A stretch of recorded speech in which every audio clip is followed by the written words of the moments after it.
sobe em capô de carro, quebra para-brisa e se envolve em tumulto após motorista bater no carro dele e provocar riscos. Você está vendo a imagem na tela. Tudo começou num posto de combustíveis. Um homem alega que a mulher provocou um pequeno dano no carro dele, passou o telefone errado, dizendo que ia pagar pelo prejuízo, mas ele percebeu que o telefone não existia, ele foi atrás dela, terminou nisso aí que você está vendo. Ele em cima do carro da mulher, pulando, quebrou o vidro, uma criança do banco de trás desesperada, uma loucura. A gente vai trazer os detalhes, todos os lados, as informações e vai perguntar para você ao vivo o que você acha dessa história, naquela enquete que a gente faz rapidinha. Você aponta a câmera para o QR Code que vai aparecer e já dá a resposta para a gente, é daqui a pouco. Pode sair hoje o resultado do DNA que esclarecerá a troca de bebês no hospital de Planaltina. Tatuzinho. Por enquanto, a única certeza que se tem é: Dona Jerusa não é mesmo a mãe da menina que cria há 7 anos. Malta. Continua em prisão preventiva a dona da creche onde morreu a bebê a Mariá, de 6 meses. Ela vai responder por homicídio por omissão imprópria, por não ter agido para impedir a morte da bebê. O corpo da criança foi enterrado no sábado sob forte comoção dos pais e dos familiares. O pai da Mariá conversou com a nossa equipe e desabafou. Só momentos felizes mesmo com ela, não tem como explicar, não. A gente como pai nunca vai se apagar também, mano. Nunca em nossa vida. Era linda. Luiz, todos gostavam dela, todos. Infelizmente a gente teve essa perda. No novo Auxílio Brasil, beneficiários do Bolsa Família terão reajuste de 20% em novembro.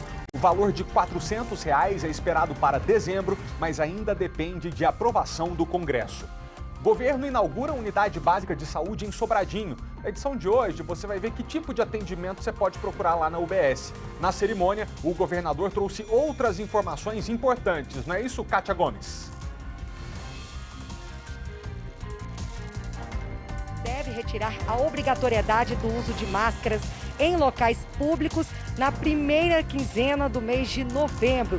E também que as aulas públicas, na rede pública, devem voltar a ser 100% presenciais. Daqui a pouquinho a gente fala mais sobre isso. E com a ajuda do povo brasileiro, o Teleton bateu a meta de 30 milhões de reais para manter os hospitais da ACD. As doações individuais voltaram a fazer a diferença. E com a ajuda de vocês, os pacientes da ACD podem contar com mais um ano de atendimento de excelência. Que coisa mais boa, né? O SBT Brasília, primeira edição desta segunda-feira, está começando.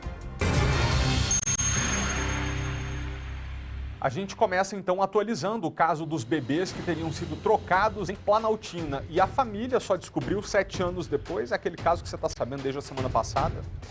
Agora, mais um casal procurou a Polícia Civil para descobrir se a filha que eles criam foi trocada na maternidade lá do Hospital Regional de Planaltina. A gente aqui no jornal adiantou semana passada com exclusividade a primeira família que procurou a polícia por suspeitar que a criança que eles têm em casa pode ter sido o bebê trocado com o da dona Jerusa Fernandes Ferreira, que é a mulher que começou essa história toda. Outra família já procurou a polícia. Um dos resultados de DNA pode sair hoje. Paulo Vitor Tatuzinho está acompanhando essa história e tem as informações pra gente. Boa tarde, Tatu.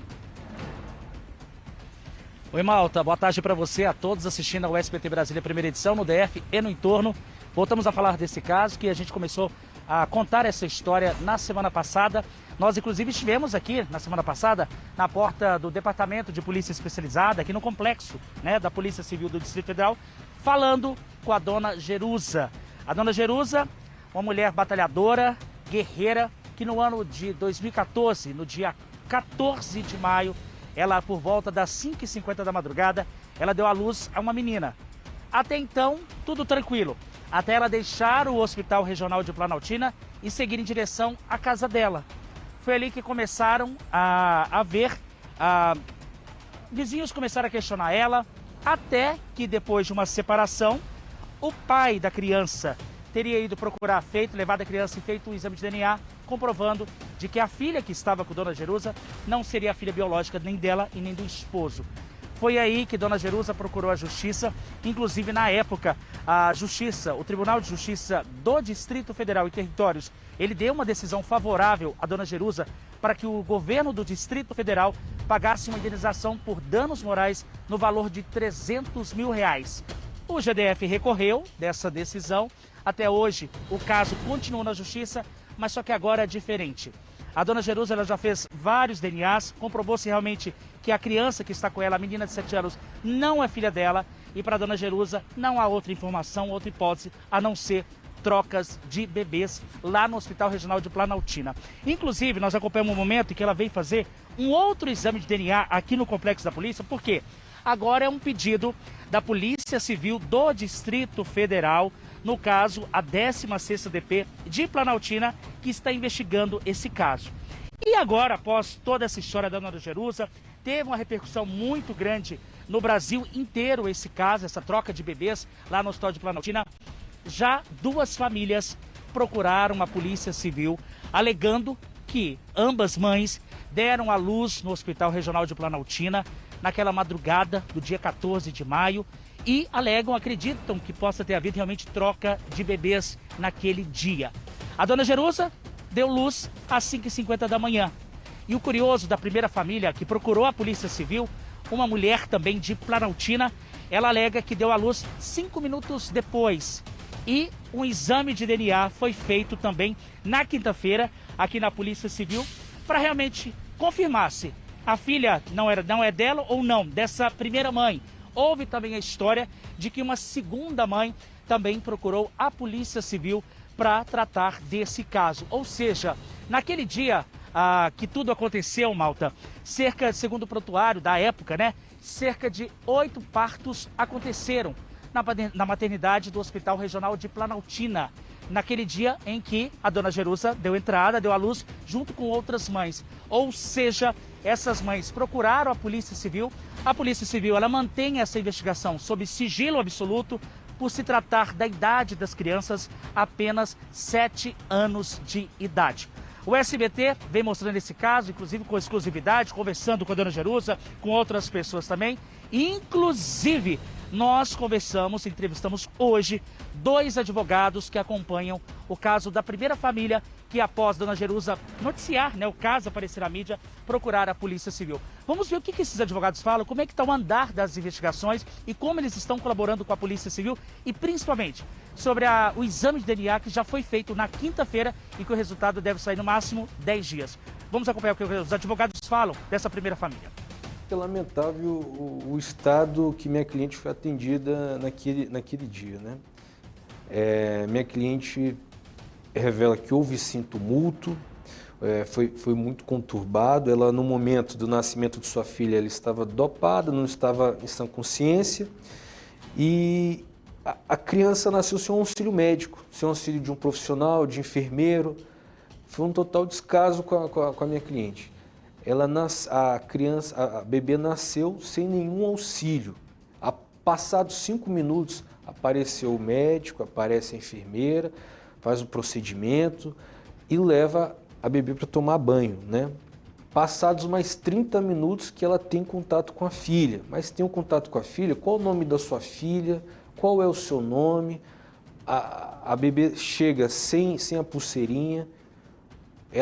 A partir desse momento, ela começa a entrar em um momento de conflito em sua cabeça. O tratamento foi, digamos, ríspido da parte do enfermeiro que atendeu a minha cliente, né? Ela fizeram as perguntas, né?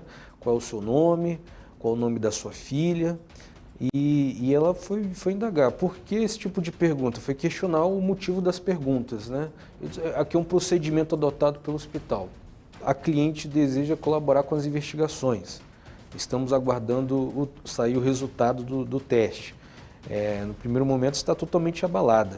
A criança e a cliente, elas estão de forma isolada nesse momento, né? Não estão tendo comunicação com nenhum familiar, através apenas advogado e cliente, neste momento. Noites mal dormidas, problemas até mesmo de alimentação, então é um certo trauma. Tá aí, essa é a fala, né, um dos advogados, aliás, são 2 advogados que estão cuidando desse primeiro caso, essa primeira família que procurou a Polícia Civil alegando troca de bebês no hospital lá de Planaltina. Tudo aconteceu à mesma data, bate apenas 5 minutos de diferença de um parto para outro, ou seja, o exame de DNA vai ser decisivo. Inclusive, eu conversei agora, tem poucos instantes, a dona Jerusa, inclusive, está assistindo agora, Malta, o SBT Brasília, e ela confirmou que 2 famílias já procuraram a Polícia Civil aí para fazer esse exame de DNA e colaborar com o trabalho investigativo da PCDF. E a dona Jerusa, ela aguarda ansiosa o resultado do DNA, porque já tem certeza de que a criança está com ela, não é filha dela biológica, mas ela quer saber aonde está a filha para poder dar um abraço e também ela quer também poder conversar com a outra família que com certeza está cuidando da filha biológica dela. Malta. Nossa, eu fico pensando aqui, se 2 famílias já procuraram a polícia, agora que a gente tem certeza que a filha da dona Jerusa não é filha dela, que pelo menos a troca tenha sido entre 2 mães, né? E não entre 3 mães e 3 crianças. Já pensou que bagunça? Obrigado, Tatu, pelas informações. Olha, que mistério e que desespero, né, o da dona Jerusa. Ela já falou que não consegue nem dormir direito depois de que descobriu a troca da filha. Além da vontade de reencontrar a filha biológica, o desespero é de não saber onde essa menina tá. As informações sobre esse caso delicado correm em segredo de justiça e, por isso, a delegacia que investiga o caso, que é a 16ª DP, ainda não tinha falado com a imprensa. Mas agora há pouco, o delegado responsável enviou um vídeo para a gente comentando o andamento das investigações. Vamos ouvi-lo. A Polícia Civil do Distrito Federal, por meio da 16ª Delegacia de Polícia, esclarece que instaurou inquérito policial assim que recebeu o ofício da Justiça de Planaltina informando sobre uma possível troca de bebês ocorrida no Hospital Regional de Planaltina. Diversas diligências foram realizadas, incluindo exames técnicos. Portanto, esperamos que em poucos dias essa investigação seja concluída. Em razão da sensibilidade do caso e da idade dos envolvidos, a investigação está em segredo e, portanto, não podemos comentar as diligências em curso. Um homem morreu afogado enquanto disputava uma prova de caiaque no Lago Paranoá na manhã do domingo. Gilmar Dietrich tinha 66 anos. O acidente ocorreu após Gilmar Dietrich perder o equilíbrio e cair no lago. O corpo de bombeiros foi acionado e levou cerca de 10 minutos para encontrar o atleta que disputava uma prova de caiaque. Gilmar estava a 14 metros de profundidade.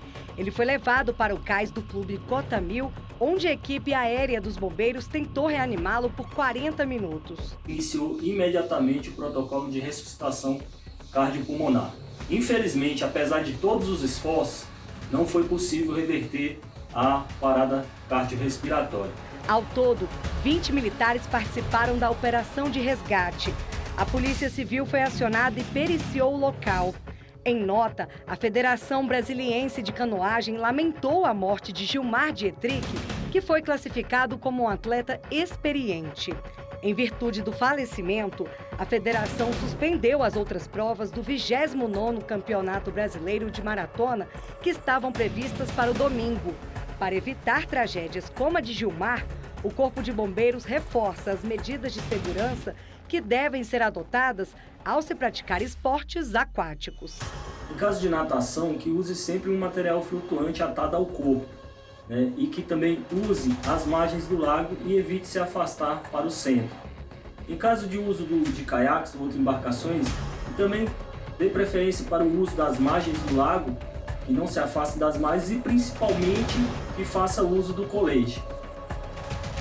Em Planaltina, um trator capotou na lagoa do núcleo rural Taquara. 3 pessoas ficaram feridas. Uma delas não resistiu e morreu ainda no local.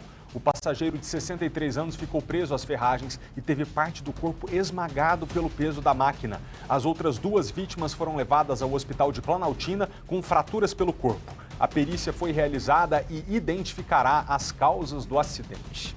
A gente vai para um rápido intervalo, você sabe que a gente vai agora até 1h da tarde ao vivo, né? Mas depois do break, o que você vai ver é uma confusão no trânsito impressionante, que termina com um homem subindo no capô do carro da mulher com quem ele tinha discutido, quebra o vidro, isso é uma criança que está no banco de trás, assustadíssima com a confusão. A gente também vai falar com uma especialista sobre por que o pavio de todo mundo encurta quando a pessoa entra dentro de um carro. Não sai daí não, tá? A gente volta já já.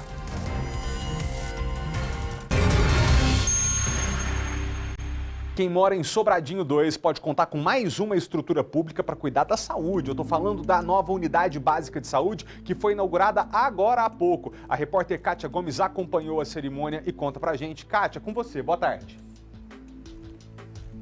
Oi, Malta, boa tarde para você, boa tarde para todo mundo. É a UBS 7, que fica aqui em Sobradinho 2, na Vila Buritizinho. Essa unidade básica de saúde deve atender cerca de 20 mil moradores que moram aqui na região. Essa daqui, ó, eu vou pedir para o Edilson Cordeiro me acompanhar para a gente ver como é que é por dentro. Uma estrutura completamente nova. Aqui a população vai conseguir atendimento médico, atendimento de enfermagem, vacina, tem procedimentos também e tem até atendimento odontológico. Olha, nesse corredor aqui a gente consegue encontrar sala de acolhimento, farmácia, também tem consultórios, tem também agente comunitário de saúde, que eles fazem grupos de atendimento para os moradores aqui da região, né? Tem diversos atendimentos, é um atendimento para a família mesmo, né? Diferente da UPA, que é uma unidade de pronto atendimento, aqui não, é uma questão mais de acolhimento, de atendimento médico. Desse outro lado, a gente consegue encontrar os consultórios de odontologia, né? Tem também atendimento aqui com dentista.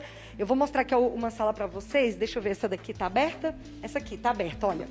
Pedir para o Edilson mostrar. Então tem todos os equipamentos de odontologia. Quem precisar de atendimento, né, com dentista vai receber também. Então é uma unidade nova. Eles vão conseguir ter a capacidade aí para atender cerca de 300 pessoas por dia. Então é um ganho muito grande aqui para a população de Sobradinho 2, né, na Vila Buritizinho. Mais cedo, o governador Ibanez Rocha esteve aqui na inauguração e falou com a gente. Vamos ouvir. O fortalecimento, segundo os dizem os técnicos da área de atendimento de saúde da família e do atendimento das unidades básicas de saúde, ele faz com que grande parte da população não precise chegar na situação mais grave, que é das unidades de pronto atendimento e hospitais. Então nós estamos trabalhando aí na entrega de UBS, unidades de pronto atendimento, exatamente para atender a população. E temos que trabalhar o máximo possível na formação de unidades de saúde da família, para que eles possam atender a população nas suas residências, diminuindo a incidência de pessoas dentro da rede hospitalar. Tá certo. Obrigado, viu, Kátia, pelas informações. Gente, durante esse evento de inauguração da UBS, o governador Ibanez Rocha falou também sobre dois assuntos que nós adiantamos para vocês aqui na sexta-feira. Um deles, a volta das aulas 100% presenciais na rede pública de ensino e também o fim da obrigatoriedade de usar máscaras em lugares abertos. A primeira, que é a volta às aulas, já tem data para ocorrer, que é dia 3 de novembro. E a segunda, que é não precisar usar máscara em local aberto, também não deve demorar muito. Está prevista para o mês que vem. Vamos ouvir o que o governador disse sobre esses dois temas. Nós sabemos que está avançando muito, os índices de transmissão estão caindo bastante. Isso já nos dá um horizonte no sentido de liberar o uso de máscara, pelo menos em ambientes abertos. E aí, mais adiante, quando a gente atingir em torno de 70% a 80% de pessoas vacinadas, a gente pensar tudo isso com base técnica, a retirada de máscaras em ambientes fechados.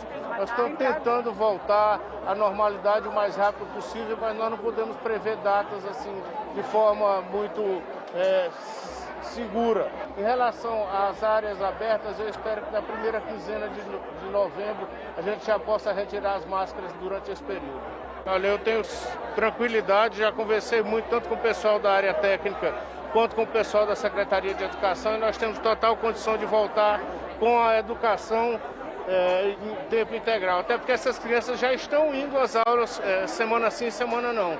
Que a gente agora vai tentar introduzir a normalidade novamente. Nós estamos tendo um problema muito sério de evasão educacional, exatamente por falta desse contato das turmas dentro das salas de aula. Então, o que nós precisamos agora também é olhar diante da situação que nós temos, a condição de avançar para que a gente possa ter realmente a aula de todo o período. Um cantor gospel foi preso por envolvimento com organização criminosa e fraude em concurso público. André Luiz dos Santos Pereira também é suspeito de aplicar golpes em lojas de grife aqui em Brasília. Ele teria feito R$340 mil em compras de acessórios e roupas, mas não pagou pelas mercadorias. Tô famoso, meu povo! André Luiz dos Santos Pereira, de 35 anos, foi detido em São Bernardo do Campo e levado para fazer exame de corpo de delito no IML. E os golpes, cara? É golpe ou não é? Vai. Segundo a PM, o cantor foi preso durante uma fiscalização de rotina. Ele e outros 2 amigos estavam numa área nobre da cidade neste carro que acelerou com a aproximação da viatura. Depois da abordagem, os agentes descobriram que um dos homens tinha passagem na polícia por furto a caixa eletrônico. E havia um mandado expedido contra o cantor na Justiça de Brasília por fraude em concurso público e organização criminosa. André foi condenado a 3 anos e 5 meses em regime semiaberto e era procurado pela Justiça. O cantor, que tem mais de 260 mil seguidores nas redes sociais, é acusado de captar clientes para um esquema que fraudava concursos para órgãos públicos. Ele também é suspeito de aplicar golpes em lojas de grife de Brasília. Ele teria feito R$ 340 mil em compras de roupas e acessórios, mas não pagou pelas mercadorias. Nas redes sociais, ele negou as acusações. Em nome santo de Jesus, eu falo isso do fundo da minha alma. Meus advogados estão trabalhando e vocês vão saber o que é de fato e o que não é. Olha, a gente vai ver agora um caso de discussão no trânsito que termina em violência. Mais um, né? E a partir de agora, enquanto rola a nossa cobertura, eu gostaria de ouvir a sua opinião. Você que está em casa, a partir de agora, o QR Code que aparece na tela para vocês, só acessa as pessoas que estão agora ao vivo com a gente no SBT Brasília, primeira edição. Você está vendo aí as imagens de uma confusão no fim de semana. Um homem teve o carro levemente danificado depois de uma colisão com o carro de uma outra menina que estava dirigindo, mas terminou dessa maneira aí, com ele subindo em cima do capô do carro dela, até quebrou o para-brisa, uma criança testemunhou a cena, foi uma confusão, olha aí, uma cena de selvageria mesmo. E a partir de agora eu te pergunto, o que você acha da atitude deste homem? Tem 3 opções para você, você aponta o QR Code, a câmera do celular para o QR Code que está na tela e vai ter acesso a 3 opções. Um é pirou total, nada justifica. Segundo, difícil julgar sem saber o que rolou antes. E terceiro, eu também perderia a cabeça. Então, vote. Porque sabe aquela reladinha que às vezes as pessoas dão num outro veículo? Lá em Taguatinga, um leve toque entre 2 carros terminou na confusão que você vê na tela e foi parar na delegacia. Essas imagens são impressionantes. O homem sobe em cima do outro veículo e pula sobre o capô. Ele também puxou o braço da outra motorista. Vamos acompanhar. O vídeo que mostra um homem puxando o braço de uma motorista foi feito durante uma briga de trânsito na Avenida Hélio Prates, em Taguatinga, no domingo pela manhã. Após agredir a mulher, ele sobe no capô do carro, quebra o para-brisas e amassa o teto. O homem teria se irritado com um arranhão na lataria do automóvel, provocado por uma leve colisão ocorrida minutos antes. Eu estava num posto de gasolina, calibrando os pneus, e como eu precisava dar ré para sair, ele estava atrás de mim e eu não tinha percebido. Só que logo bateu o reflexo, eu freiei, ele também parou, não teve colisão, não teve barulho, não teve nada, então achei que não tinha acontecido nada. E aí eu fui abastecer e ele já me fechou, desceu e começou a gritar, assim, já muito nervoso. E pediu o meu telefone, eu dei o meu telefone para arcar, né, com prejuízo, mas isso não foi o suficiente. Ele saiu em alta velocidade, percebi que ele estava me seguindo e parou atrás de mim no sinal vermelho, desceu e aí foi onde tudo começou. Ele tentou tirar a chave da ignição do carro, eu tentei não deixar com o braço porque eu estava de cinto, então eu acabei ficando presa. Não deixei ele tirar e aí foi que ele começou a puxar muito forte o meu braço. Além da Paula, a mãe dela e 2 irmãs de 17 e 9 anos de idade estavam no carro. A mãe desceu para tentar ajudar a filha e quase foi agredida. Eu saí do carro e tentei tirar ele. Na hora que eu tentei tirar ele, ele veio para me dar um murro e eu saí correndo e saí pedindo ajuda. Nisso ele subiu em cima do capô do carro, ficou pulando, totalmente descontrolado, totalmente desequilibrado, pulando em cima do capô, pulando em frente do para-brisa do carro.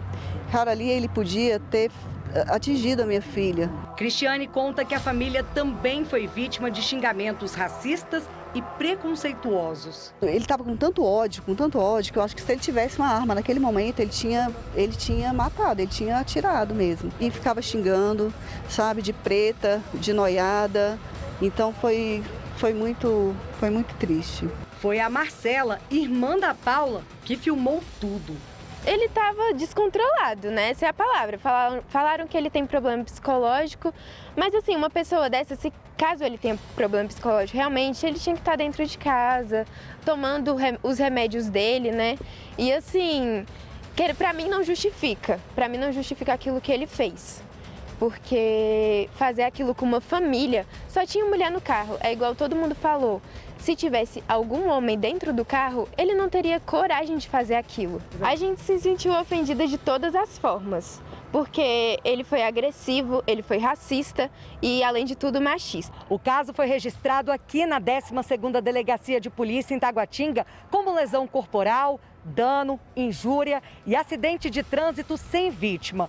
O motorista de 40 anos que quebrou o carro também registrou a ocorrência do acidente, acompanhado de 2 advogados. As marcas das agressões estão visíveis pelo corpo da Paula.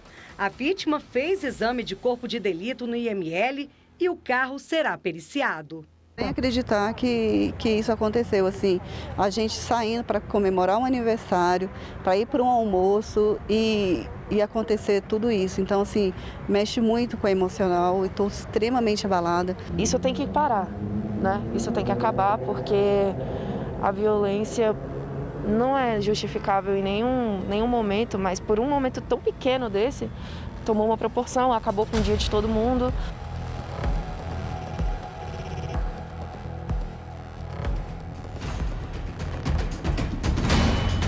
A mulher terminou arranhada mesmo, machucada. Mas olha, a gente ligou pro homem que pulou em cima do carro, que machucou a menina, para ouvir a versão dele, né? Pode rodar.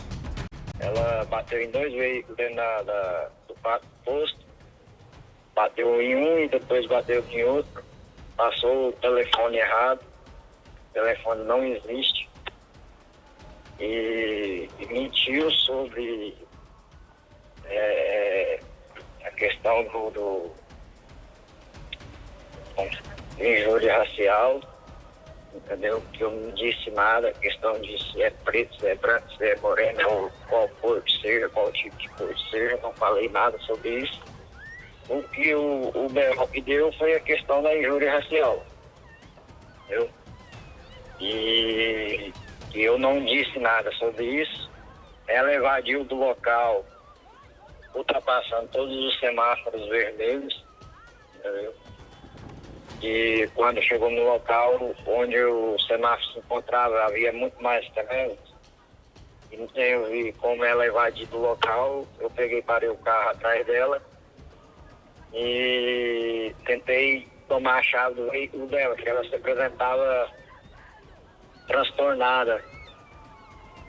Não sabe, até pensei que estava alcoolizada, ou que sobre o uso de algum entorpecente.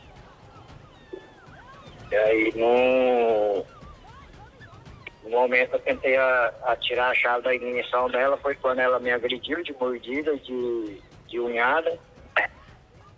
E aí, minha esposa chegou no momento, me retirou. Devido a um momento de raiva, de fúria, eu peguei e subi no carro dela e quebrei o para-brisa do carro dela. O acontecimento foi esse. Que ela bateu em um veículo, quando cheguei no posto de gasolina, ela já estava batendo boca com outra pessoa. E aí até comentei com a minha esposa, falei, o pessoal amanheceu agitado. E que eu parei para pegar um bujão de gás, para tocar o bujão de gás da minha casa, no depósito de gás dentro do posto de gasolina. Ela veio batendo boca, olhando para trás e veio batendo no veículo. E aí eu fui conversar com ela, ela pegou e falou que não tinha nada para conversar comigo, que não tinha batido no meu veículo. E aí passou um número de telefone inexistente, que não existia no Taguacenta ali. Se eu tivesse falado, xingado ela, questão de injúria racial ou outra palavra, você acha que eu ia na delegacia? Jamais. No momento de fúria, eu sou uma pessoa que toma remédio controlado, certo? Eu tomo remédio de depressão, de nervosismo, de ansiedade e remédio para pressão, certo? Eu, no momento, eu não tinha tomado. fato do senhor tomar remédio não te exime de ter responsabilidade e de ter cautela no trato com as pessoas, especialmente no trânsito. Tá errado em todos os aspectos, né, gente? Daqui a pouquinho a gente chama o resultado que você em casa deu, mas é o seguinte, ainda que tivesse sido um acidente gravíssimo, que tivesse provocado um dano milionário ao carro desse senhor, nada justificaria a agressão física, subir em cima do capô do carro da outra pessoa, quebrar o vidro, além de danificar o patrimônio do outro também, como se justiça pudesse ser feita com as próprias mãos, o senhor colocou em risco a vida dessa motorista que estava ali ao volante. E imagina se esse para-brisa cede e o senhor vai com todo o seu peso com o vidro em cima das mãos, dos braços dessa outra mulher que estava ao volante. Quer dizer, isso é realmente inaceitável. E outra, agora você vê, pragmaticamente, vamos falar do custo, o senhor podia ter só consertado esse arranhão ou mesmo ter ido atrás dessa mulher e juridicamente ter conseguido reaver o prejuízo, mas agora não, vai ter que se defender de um processo, vai ter que pagar o carro dela também. Quer dizer, ainda se fosse para pensar só pela ótica do dinheiro, já está mais caro. Como o dinheiro não é o que deve balizar as nossas decisões, também ficou caro do ponto de vista social, porque o senhor está passando a vergonha de estar passando na televisão, mostrando que não teve um mínimo de controle no trânsito. Em relação à fala do motorista, nós entramos em contato com uma mulher envolvida no acidente que nos disse que não deu o número errado não, que inclusive na delegacia a esposa do agressor confirmou o número correto. Disse também que não bateu em nenhum outro carro e que sobre os xingamentos racistas, ela disse que o vídeo fala por si. O fato é que tanto nesse caso que a gente está mostrando aí agora, quanto naquele outro que terminou na tragédia do atropelamento da advogada Tatiana Matsunaga, vocês lembram? Isso é recente, depois daquela briga lá no Lago Sul. As pessoas estão descontroladas na vida e no trânsito. Os ânimos estão muito exaltados e é sobre esse assunto que a gente fala agora com a mestre em psicologia pela Universidade Católica de Brasília e que atualmente integra uma equipe específica de atendimento psíquico do SAMU em todo o país. Andréia, muito obrigado. Andréia Chaves, muito obrigado pela presença. Boa tarde. O que está acontecendo? Por que quando a pessoa entra dentro do carro e se vê ali ao volante, parece que ela ganha arma, se torna imbatível e vira um monstro? O que acontece com as pessoas? Na verdade, é como você mencionou. As pessoas, elas acham que elas estão com uma arma e, de fato, elas estão. Só que a gente tem que pensar que as pessoas que emitem esses comportamentos, elas têm uma tendência à agressividade e estão numa situação vulnerável de estresse. Então, não tem como diminuir a questão pessoal. Existe uma tendência à agressividade, tanto nesse caso quanto no caso da advogada. Isso é claro, é só ver as imagens. Então, peraí, a pessoa já tem uma tendência à violência no seu comportamento natural e dentro do carro ela se sente meio que autorizada ou com poder suficiente para colocar essa agressividade para fora, é isso? Sim. O que acontece é que toda vez que a gente vai falar de algum comportamento disfuncional ou de algum transtorno psiquiátrico, a gente sempre vai falar de múltiplos fatores. Ou seja, não é um único fator que vai fazer a pessoa desencadear um surto ou emitir um comportamento disfuncional. Então, a gente tem uma questão ambiental aí, que foi uma vulnerabilidade ao estresse, que foi o acidente, mas a gente tem do outro lado uma pessoa que claramente tem tendência à agressividade. E quando você vai pegar o histórico dessas pessoas que se envolvem em confusões como essa, você vai ver outros eventos onde a pessoa emitiu comportamentos semelhantes. Andréia, esse tipo de gente, será que não tinha que ter sido barrada no psicotécnico de ter uma carteira de habilitação? Ou o que eu estou sugerindo aqui é algo muito distante da realidade, não seria possível atestar esse descontrole previamente? O que acontece é que os testes que são feitos, os testes que são feitos antes da pessoa tirar a carteira de habilitação, eles não são testes eternos. As questões emocionais, elas são situacionais. Então, a gente nunca vai falar de cura, por exemplo, num transtorno psiquiátrico. A gente vai falar de remissão de sintomas. Então, a época que ele fez o teste, com certeza não foi identificado traço de agressividade e, por isso, ele passou para a segunda etapa, que é a parte prática. E isso é tão nítido no trânsito que, antes da pessoa ir para a parte prática, ela tem que se submeter a testes psicológicos. Só que na renovação da habilitação, a pessoa não faz mais teste psicológico, ela só faz ali o teste da visão, um outro teste ali de saúde e pronto, ela tem a renovação dela de carteira. Então, talvez as leis vão precisar ser revistas no sentido da manutenção ou na repetição de alguns testes psicológicos para pessoas que já têm carteira de habilitação há muito tempo, né? Isso é uma sugestão, mas enfim, eu não sei como que isso iria funcionar para o Detran. Mas fato é que, é claro, o descontrole que está acontecendo de maneira repetida no trânsito, dando aí cenário para esses eventos. André, não sei se você concorda comigo, mas nesse caso que a gente está vendo hoje e naquele outro que o homem atropelou a advogada lá no Lago Sul, não foram dois comportamentos de supetão, quer dizer, a pessoa teve a oportunidade e ali reagiu imediatamente. Houve em algum momento ali uma decisão de perseguir a vítima, né? Porque no caso lá do advogado do Lago Sul, depois que houve a discussão no trânsito, ele perseguiu aquela senhora por alguns quilômetros até atropelá-la na frente de casa. Nesse caso desse homem aqui de hoje, também a colisão aconteceu no posto, mas ele foi atrás da mulher na rua, encontrou e terminou subindo em cima do capô do carro dela. Será que existe aqui algo que a gente pode deixar como recomendação para as pessoas que estão em casa? Primeiro, para aquelas que realmente tomam remédio psiquiátrico, sabem que tem um pavio mais curto, ou para todos nós, que é o seguinte: não se exponha à situação de precisar controlar sua calma num limite que você não vai conseguir. Ou seja, aconteceu uma discussão no trânsito, pare imediatamente, não vá atrás da pessoa, não discuta, não se leve à situação onde você pode se colocar de uma maneira ainda mais violenta. Dá para tomar essa decisão, Andréia? Será que o contar até 10 e não ir atrás da pessoa com quem você está discutindo pode evitar um desfecho pior?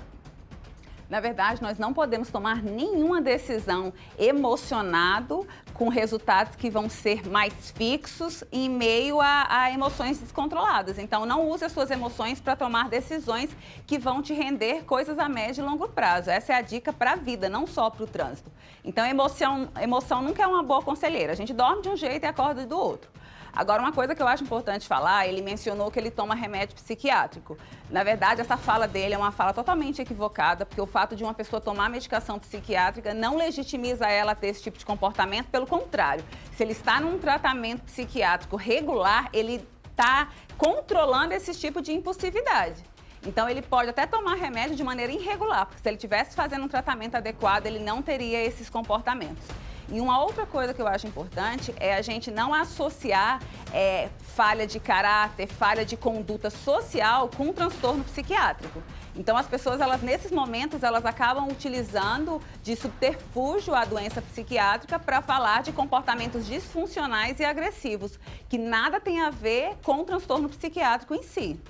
Importantíssimo você dizer isso, porque tomar remédio para ansiedade, para depressão, para conseguir dormir, vem cá, todo mundo ou toma ou conhece alguém que toma. E não necessariamente a pessoa que faz uso de remédio controlado e que busca ajuda da psiquiatria para poder ter uma qualidade de vida melhor, vai ter uma falha dessa, quase que de caráter, de assumir um comportamento agressivo.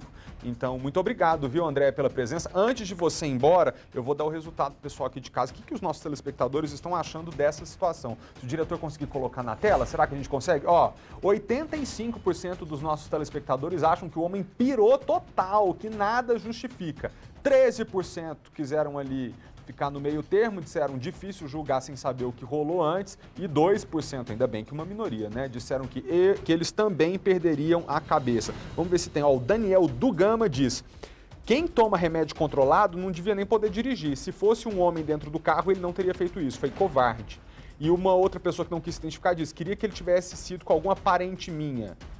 Um homem valente, só foi valente porque é mulher, não fica valente com outro homem. Tá bom. A vocês todos de casa, muito obrigado pela participação. A gente aqui não enrola não, né? Pergunta e já traz o resultado. E Andréia, você, tá? Pelas informações e pelos esclarecimentos. Seja bem-vindo e até a próxima.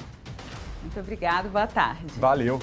Ainda no assunto trânsito, uma carreta que transportava batatas tombou no acesso do viaduto de Valparaíso, na BR-040. Esse acidente foi agora pela manhã e deixou o trânsito complicado na região. O acesso ao viaduto foi fechado para que os bombeiros pudessem trabalhar no local. A carreta transportava uma carga de batatas e tombou ao entrar numa curva.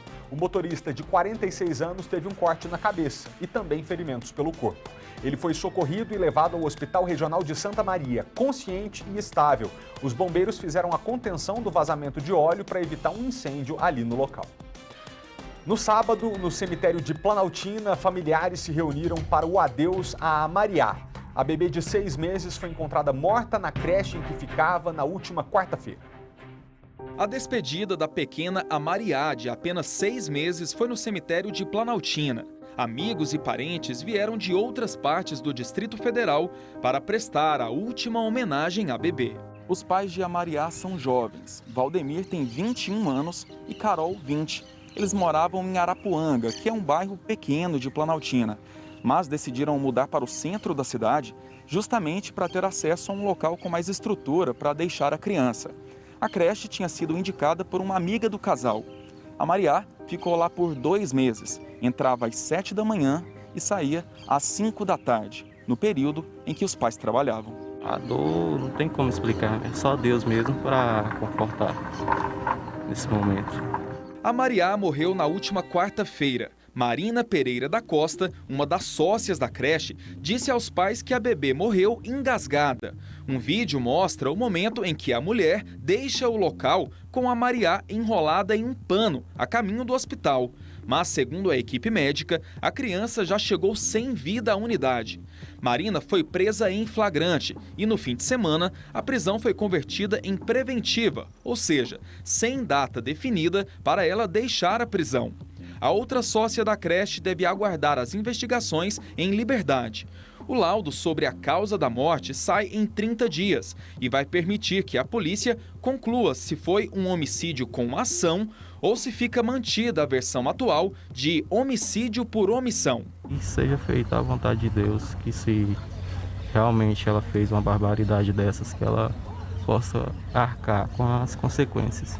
Uma testemunha contou em depoimento que na quarta-feira, por volta de meio-dia, ouviu um choro. Marina teria entrado no quarto e, neste momento, o som foi abafado. Ela contou também que, logo em seguida, a mulher trancou novamente o quarto e saiu da creche. A morte de Amariá só foi descoberta quando o pai da menina foi buscá-la. Quando eu cheguei lá, uma funcionária da creche me falou que era para me esperar um pouco e eu estranhei, porque demorou mais ou menos 20 minutos, eles não me entregaram a criança, né? E aí eu perguntei por que está demorando. Não é porque uma das tias falou, é porque vai ter reunião com vocês dois. E aí nesse momento eu não sabia dessa reunião, eu liguei para a loja que a minha esposa trabalha para mim saber se ela sabia dessa reunião. E aí, quando eu liguei para minha gerente estava de folga. Quando eu terminei de desligar o celular, eu estava falando com a minha gerente, a Marina me ligou dizendo que já estava no hospital com a criança. Ela falou que ela tinha faltado ar, mas em nenhum momento ela me falou que ela estava desfalecida. Eu só soube quando cheguei lá e depois de uns 15 minutos os doutores me deram a notícia. Essa é a creche onde tudo aconteceu. Fica no centro de Planaltina. Os pais de Amariá moram a menos de 2 quilômetros daqui. O local não tinha autorização para funcionar e acabou interditado um dia após a morte da bebê. O curioso é que vários pertences das crianças ainda estão espalhados pela área, inclusive o carrinho de passeio e a bolsa de guardar objetos que eram de Amariá. Ver os pertences da Mariá aqui, o carrinho dela, as coisas dela, é muito triste. Está faltando muita transparência, porque tanto da parte das monitoras como da diretora, ninguém fala ao certo. Elas estão entrando em contradição. A filha de Valdeísia frequenta a creche desde os 6 meses de idade. Ela conta que a menina já chegou em casa com sinais de maus tratos. Ela andava toda roxa, as perninhas, né? Aí eu perguntava o que era, ela sempre falava que caía, né? Quando eu ia reclamar, elas achavam ruim. Era luz dentro da nossa casa, momentos felizes. A gente não lembra de nenhum momento que a gente passou. Só momentos felizes mesmo com ela. Não tem como explicar, não. A gente, como pai, nunca vai ser apagado da memória. Nunca. Nunca em nossa vida. Era linda. Luiz. Todos gostavam dela. Todos. Infelizmente, a gente teve essa perda. A gente viu na reportagem, né, a emoção do pai da Mariá logo após o enterro da filha. E a gente tem outros trechos em que ele desabafa. Vamos ouvir. A gente teve uma experiência como pai bem, como que se fala, bem curta, né? E é algo que eu não sei nem explicar. E a gente agradece as emissoras todas que estão fazendo seu trabalho para possa alertar os pais, né? E as creches também, a lei também, possa ter uma fiscalização também. E a gente, como jovem, foi indicado para a creche, né? E realmente a gente não sabe o que aconteceu. A mídia está falando que a moça enforcou a criança. A gente não sabe se realmente foi isso. A dor não tem como explicar, né? Só Deus mesmo para confortar nesse momento. A gente, como pai, nunca vai ser apagado da memória. Nunca. Nunca em nossa vida. Era linda. Luiz, todos gostavam dela. Todos. Infelizmente a gente teve essa perda. Olha, a gente não pode confirmar, não pode julgar, acusar uma pessoa do que a gente não viu. Eu acredito que só Deus sabe e a justiça vai ser feita, né? Que seja feita a vontade de Deus nesse momento. Que ela foi inocente, que ela seja inocentada. Inocente eu acho que não, porque foi falta de responsabilidade.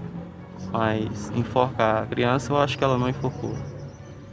Só Deus mesmo nessa causa para confortar o nosso coração e que ela alcance a misericórdia de Deus também. Sobre essa investigação a gente não sabe quase nada. Quem recebeu uns áudios foi o meu primo Jonas e a gente nem chegou a ver porque é muito pesado, eles falaram, né? E a gente não quer ver também. Em questão da Marina, é que eu falei agora antes, que seja feita a vontade de Deus, que se realmente ela fez uma barbaridade dessas, que ela possa arcar com as consequências. E a gente agradece à polícia que age muito rápido, né? Eles estão fazendo o trabalho deles e estão bem focados. Um morteiro foi encontrado por funcionários de um ferro velho na cidade estrutural no último sábado. A Operação Petardo foi acionada e destruiu o explosivo. Um robô equipado com câmeras de segurança examinou o objeto e constatou que ainda estava ativo. Por questões de segurança, o explosivo foi retirado da área residencial e levado para um espaço longe das casas, onde foi detonado. O presidente Jair Bolsonaro enviou ao Congresso Nacional um projeto de lei que remaneja pouco mais de 9 bilhões de reais do Bolsa Família, que vai ser extinto, para o Auxílio Brasil, o novo programa de transferência de renda. Para falar desse assunto, eu chamo a chefe de reportagem da cobertura nacional do SBT, Caroline Aguiar, que está por dentro do assunto para trazer as informações para a gente. Carol, boa tarde para você. O Auxílio Brasil sai ou não sai? Boa tarde, Malta. O Auxílio Brasil sai sim a partir de novembro. Isso porque o governo está pagando agora em outubro a última parcela do auxílio emergencial. E a ideia é dar continuidade nesses pagamentos, nesses benefícios, para as pessoas que foram mais afetadas pela pandemia. E deve ter mudança de valor, viu? Hoje o Bolsa Família, que é o programa que vai ser substituído, paga cerca de R$ 190. O Auxílio Brasil vai pagar R$ 400. Isso porque o governo já anunciou que vai haver um reajuste automático de 20% nesses valores. E até o final do ano que vem, até dezembro de 2022, haverá uma complementação para que todas as famílias recebam R$ 400. Esse valor que o presidente pediu para o Congresso libere hoje, ele vai financiar o auxílio em novembro e dezembro. Mas para o ano que vem, está se fazendo uma mega manobra orçamentária para fazer com que isso caiba nas contas do governo. Isso, inclusive, vem causando muito atrito aí entre a ala política do governo e o ministro da Economia, Paulo Guedes. Então sai, né? Novembro tem já um reajustezinho, dezembro talvez o valor cheio do Auxílio Brasil. Obrigado, Carol, pelas informações. Bom trabalho para você. Vem cá, minha amiga telespectadora, imagina você sentir dor, tontura, mal-estar constante, fazer um monte de exame e não saber o que é. Esses sintomas podem estar relacionados à doença do silicone. Você acredita? É uma doença ainda pouco divulgada, mas que já tem chamado a atenção das mulheres e muitas, aliás, já estão escolhendo tirar os implantes dos seios. Priscila passou 3 anos fazendo exames para tentar descobrir o que provocava tantas tonturas e mudanças no corpo. Cada dia eu aparecia com uma dorzinha diferente, assim, umas dores nas articulações, alguns sintomas assim que eu pensava que eu estava ficando doente. Ela foi atendida por médicos de várias especialidades sem sucesso. A gente fazia ressonância, fazia exame, tomografia, tudo que você puder imaginar a gente fez. Mas não aparecia nada nos exames, então sempre a gente chegava à conclusão que era alguma coisa emocional. Depois de ver o relato de outras mulheres na internet, a Priscila começou a desconfiar que o problema poderia estar ligado à prótese de silicone. Como não há exames específicos para casos como esse, ela decidiu retirar os implantes mamários. Eu fui vendo, gente, eu tenho tudo isso que esse pessoal tá relatando. Então, provavelmente, eu tô com a mesma coisa que elas estão. Priscila acredita que tenha sofrido da chamada doença do silicone. É uma doença muito rara, menos de 1% da população que apresenta prótese de silicone pode se apresentar essa doença do silicone.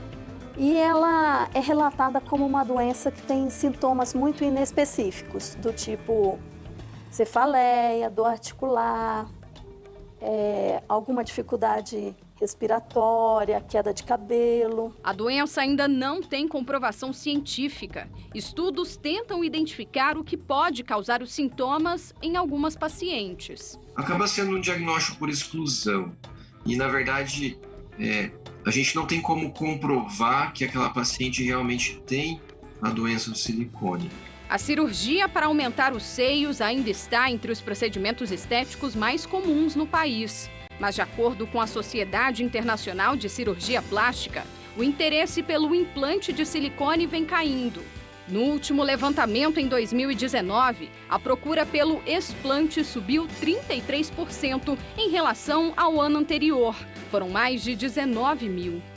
Hoje é bastante frequente na minha rotina as pacientes que me procuram para a retirada dos implantes, por diversos motivos. Seja por não gostarem mais do aspecto estético das mamas, seja por sintomas, seja por contratura, que acaba sendo uma das complicações relacionadas ao silicone. E foi em 2019 que Larissa retirou a prótese. Também sentiu sintomas da doença do silicone e não tinha informação. Agora, a professora usa as redes sociais para falar sobre o assunto. A página ela nasceu exatamente nesse intuito de tornar o assunto mais acessível, mais popular. Afinal, inúmeras mulheres colocam silicone e não sabem dessas consequências que enfrentam, né? Priscila, que a gente mostrou no início da reportagem, está sem o silicone há 1 ano. Depois do segundo mês, eu já não sentia mais nada. Eu me sinto ótima, bem, zerada, sem tontura, disposta. Então, assim, eu estou muito mais feliz. Um motorista de aplicativo dormiu enquanto dirigia e acabou batendo o carro na mureta da ponte do Rio Descoberto, lá em Águas Lindas. O veículo desceu o barranco e foi parar dentro do rio. O acidente foi na manhã de domingo. Quando as equipes do Corpo de Bombeiros chegaram ao local, o motorista de 28 anos de idade já tinha conseguido sair do carro, ainda bem, né? Como o barranco era bastante difícil de subir, foi preciso a utilização de cordas de resgate para atender a essa vítima, que foi levada para o hospital de Ceilândia com dores no peito. A Polícia Rodoviária Federal ficou responsável pelo local e pela retirada do veículo, que ficou parcialmente submerso. Coitado desse homem, hein?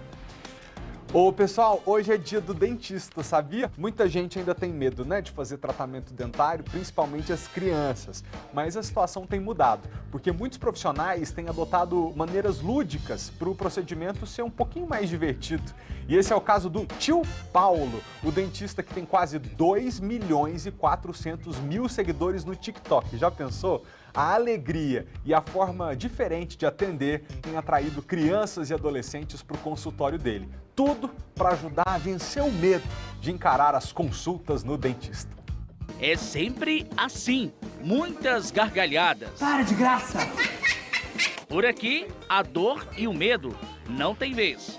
A anestesia e o temido barulho do motorzinho nem são percebidos. Todos estes procedimentos lúdicos dentro de um consultório odontológico acontecem na cidade paulista de Santos. O responsável por tudo isso é o dentista mais famoso do Brasil na internet, Paulo Bonavides, ou melhor, tio Paulo, que só na rede social TikTok passa da marca dos 2,5 milhões de seguidores e mais de 20 milhões de curtidas. Num dos vídeos, Paulo tem mais de 30 milhões de visualizações. O dentista conta que tudo começou durante o trabalho de conclusão de curso da faculdade. Na época, até foi chamado para apresentar um programa infantil na universidade. Lancei o programa e era para ficar um mês só no ar, no começo da pandemia. Só que aí a coisa começou a se tornar e as crianças da minha cidade começaram a meio que virar meus fãs. E todo mundo falou, você precisa de alguma maneira fazer isso com outras pessoas. O Brasil precisa te conhecer, não pode ser só as crianças de Santos. A alegria e a forma diferente de atender as crianças vem desde pequeno, quando trabalhava com festas infantis. O tio Paulo faz questão de levar objetos lúdicos para o consultório. Não há agulhas à mostra, não se usa jaleco branco, as paredes e os móveis todos enfeitados. E claro, a alegria. Eu faço isso muito naturalmente já há muitos anos e as pessoas estranham porque não é muito normal um dentista ser assim, né? Mas tá dando certo, eu acho que a gente tá no caminho certo. E sabe o que é melhor? Aqui na capital federal temos esta clínica que desde 2014 realiza um atendimento diferenciado para os bebês, crianças e adolescentes. No interior do consultório é nítido que tudo é diferente. Olha só a pintura da parede, os artigos de decoração, a televisão ligada com desenho. Tudo para deixar o paciente mirim tranquilo e calmo. A idealizadora de tudo isso é a dentista Gabriela Lopes. Eu comecei em 2014 com uma clínica pequena, era só eu atendendo 24 horas, e 24 horas assim, todos os dias da semana. E aí com isso, com a demanda dos pacientes, eu vi a necessidade de aumentar a equipe. Aqui, por exemplo, a doutora Gabriela está realizando atendimento na pequena Rafaela de apenas 8 anos. O atendimento na Rafaela, por exemplo, começou aos 8 meses de idade. E veja só, aqui é assim, tudo colorido, é assistindo o desenho pelo monitor que o atendimento acontece da forma mais tranquila e sem medo. Deixa eu até parar aqui a doutora aqui, a doutora está com o motor aqui. Olha só, o motor é todo especial, a Rafaela nem fica com medo, né, Rafaela? Eu desde pequena sempre gostei de vir aqui nesse consultório, eu nunca tive medo. Nunca teve medo? Nunca. E o que você acha desse atendimento diferenciado, Rafaela? Muito legal, nunca tive essa experiência. É? Doutora, ver uma satisfação de uma criança, né? Vamos dizer, uma paciente mirim, é algo que para você, como dentista, que é da área, especializada nessa parte de odontopediatria, é algo inquestionável. Sim, sem dúvida alguma, é um prazer muito grande. A gente fala que o nosso maior presente é ver o sorriso da criança, né, quando ela sai do atendimento e abraça, a gente dá um abraço gostoso. Para dentista, o lúdico é uma tendência de qualquer consultório odontológico que atenda a criança. Tem criança que até chora na hora de ir embora, porque quer continuar brincando. Então a gente vai mostrando para ela de uma forma lúdica como que vai ser o atendimento. O negócio tem dado tão certo que a Gabriela criou até um kit com várias atividades para as crianças que chegam no consultório dela. A agulha da anestesia tem uma capinha de bichinho. O jacaré encobre a temida agulha. O motorcinho também recebe uma vestimenta lúdica. E a gente vai mostrando, vai brincando com a criança. Ela vai brincando que ela é a dentista, então ela deita o ursinho, o dinossauro na cadeira da dentista e ao mesmo tempo que ela está brincando, ela já está entendendo como que é o processo ali de escovação, como que funciona o sugador, a aguinha. Mas e você de casa? Já sofreu de odontofobia, que é o famoso medo de ir ao dentista? Eu falava, não mãe, eu não quero ir não, mãe, eu não quero ir, por favor, não me leva no dentista. O que você acha que tem mais medo no dentista? Talvez o barulho, sei lá, dá uma aflição. Agitada, nervosa, com aquele medo, né? É, realmente uma clínica odontológica mais suave, menos convencional, tem caído no gosto da galera. Consigo hoje ensinar os meus alunos que dá para atender de uma maneira um pouco mais gostosa, um pouco mais light, mas com muita ciência por trás. Isso é muito importante. A gente fazendo hoje esse atendimento mais lúdico, no futuro a criança vai ser o adulto, né? Vai ser um adulto sem medo de dentista. Ele vai ser um adulto mais consciente sobre a importância da saúde bucal, desses cuidados, né, desde a infância. No futuro ele vai sempre estar fazendo só a parte preventiva. Uma moradora de Braslândia encontrou no artesanato uma forma de tratar a depressão e ainda ganhar dinheiro. Aquários, cascatas, vasos artísticos em formato de animais. Tem cachorro, cavalo, cisne, sapinho, coruja. Quem vê os objetos prontos não imagina que é daqui, do Papo Entulho de Braslândia, que a artesã retira a matéria-prima para fazer as obras de arte. Eu retiro arames, garrafa PET, retiro isopor. Nas mãos da Verinha, tudo ganha forma. Agora, garrafa PET, arame e isopor vão virar um gato, como este, com os olhos bem vivos, que já foi vendido pela dona Verinha. Eu, há 4 anos atrás, eu tive um problema muito sério, isso me afetou muito psicologicamente, né? E aí eu vou fazer alguma coisa de garrafa PET. Aí foi quando eu montei aquela coruja ali e comecei misturando coisas, misturando, e eu percebi que virou uma pedra onde não rachou. A lista de ingredientes que compõem o material usado pela artista para fazer a massa, que não racha, virou segredo de Estado. Por enquanto ela é segredo, porque eu estou vendo se eu consigo fazer uma patente dela, né? Ela fica bem mais leve que o cimento. Qualquer produto que eu fabriquei aqui com ela, você pode pegar, que você consegue pegar, colocar no carro, levar para onde você quiser. A maioria dos jarros dela já são plantados e ela mesma cultiva aqui as suculentas, tudo que vai nos jarrinhos. Olha só que fofura. A artesã ainda não consegue viver da venda das peças, mas a arte já ajuda a pagar algumas despesas da casa. Dá para ganhar um trocado. Minhas feiras aí, elas são bem rentosas. Um trabalho de dar vida e forma ao que vem do lixo, que além de ajudar a artesã, também faz bem ao meio ambiente. Você chega na beira de um córrego, está entupido de lixo, as pessoas bebem, ali fica garrafa PET, fica latinha, fica uma série de coisas jogadas. E com tantos anos que essas coisas levam para se deteriorar, né? Beijo para a senhora, dona Verinha. O Teleton, graças à sua ajuda, bateu a meta de 30 milhões de reais para manter as unidades da ACD. E as nossas doações, as individuais, voltaram a fazer a diferença. Mais bonita do que a festa, só mesmo a solidariedade que os brasileiros demonstraram.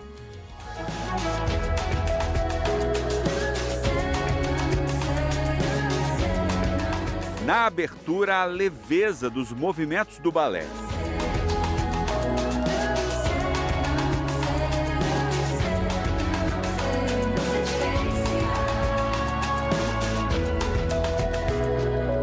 E logo na sequência, as boas-vindas da madrinha do evento. Boa noite, Brasil! Que coisa... Eliana chamou a atenção da plateia presencial e do público de casa com um novo visual, de cabelos mais curtos. Meu coração tá batendo tão forte essa noite. Ao lado dela, o padrinho, o cantor Daniel. Boa noite a todos vocês, boa noite, gente. Prazer poder estar aqui. Mesmo à distância, Ivete Sangalo agitou a 24ª edição do Teleton. Canta, Teleton! Tá solteira, mas não tá sozinha. Tá solteira, mas não tá sozinha. Vai devagar com manhinha. Vai devagar com manhinha. Vários outros artistas também participaram da festa. Fiz um zum zum no cometeu voo. Nem que seja de carona pra te dar amor. Pode avisar lá, taradinha tá. Começou, não vai parar. Tra. Oh, baby, me atende. Foi nosso jantar à luz de adeus. Coração ferido, coração arisco, peito magoado, não quer compromisso. Foi papo e o jogo virou papo. Coração superou. Durante toda a maratona de solidariedade, doações que também soavam como música. E a minha doação pessoal esse ano é no valor de 10 mil reais. Aê! Vamos lá! Bota pra subir! Tá subindo! Bora, gente! 250 mil reais! Meu Deus! 1 milhão de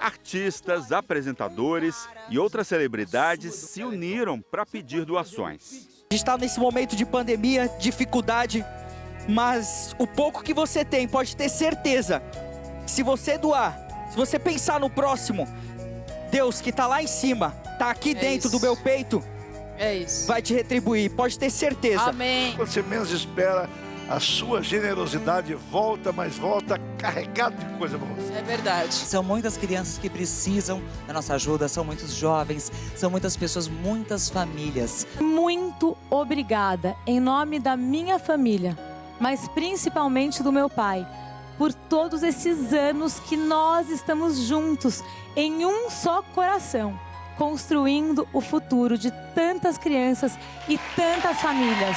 Famílias como a do Alberto Gabriel, a do Cauê, a dos gêmeos Davi e Felipe e tantas outras que vibraram juntas no comecinho da madrugada de domingo, à 00h38, quando o grande objetivo foi alcançado.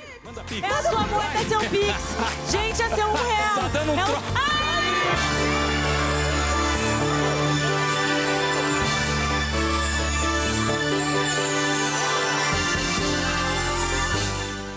Foi lindo. Antes de ir embora, deixa eu mandar um beijo especial para Maria Eduarda Soares Ribeiro, a Duda, de 11 anos, que nos acompanha agora do Riacho Fundo. Beijo, Duda. A você de casa, obrigado pela audiência. Boa semana pra gente. Até amanhã. Tchau.